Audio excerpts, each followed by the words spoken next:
Yan, magandang umaga sa bawat isa. Dito na naman po tayo sa park. It's Monday, 8:30 na ng umaga. Kaya dito na naman po tayo. At syempre, mananalangin po tayo at pag-pray po natin ang bansang Israel kasi nung Sabado, inatak na po sila ng yung mga aagasa. So, tatlo yon, yung gate na boundary is pinasabog nila, tapos sa air, nagpasabog sila. So, ang daming nasira mga building, daming namatay, daming injured, and then yung sea. So, tatlo yung pintuan na talagang inatak nila. So, kumbaga nakapokus yung iba sa, syempre yung mga missiles na hinuhulog. Then, yung iba naman is yung inatak yung wall. So, syempre nakapasok sila. Tapos, ang dami nilang kinuha yung mga hostage, diba, na dinala doon sa Gaza. Tapos, yung iba naman is sa sea. So, pag-pray po natin, yung Israel right now na on war sila, na magkaroon ng peace at maging maayos na. At ipag-pray po natin yung mga injured, yung mga talagang grabe ang trauma. Kasi yung nakita ko doon na isang pamilya ang kinuha nila talaga, yung bata na umiiyak siya kasi na trauma, marinig mo sa paligid niya yung mga bombing, yung mga putok, ganun. Tapos kinuha pa sila, 'di ba, na nandun yung fear. Mararamdaman mo talaga kung buhay pa ba sila, maliligtas pa ba sila o hindi. So grabe, ang sakit talaga sa puso, ang sakit na makita mong ganun, na maayos sila tapos suddenly biglang na ganun. So until now is Monday, so 3 days na right now na nangyayari doon yung war.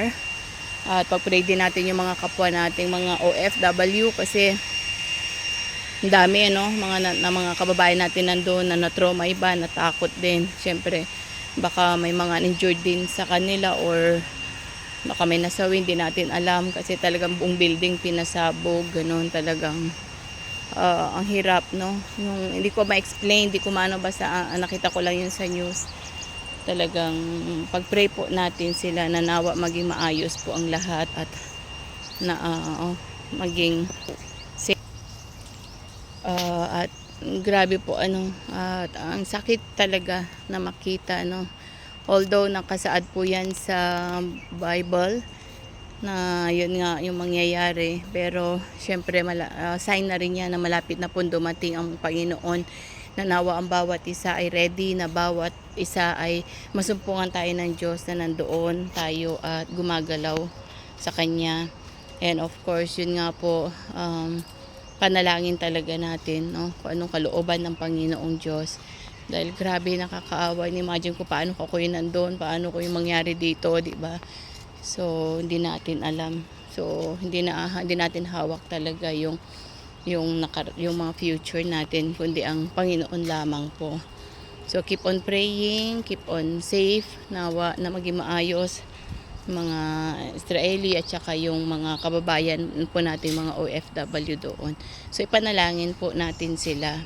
And of course, yan po yung parang sa mga Kristiyano na tinitignan natin, once na inatak na nila talaga ang Israel.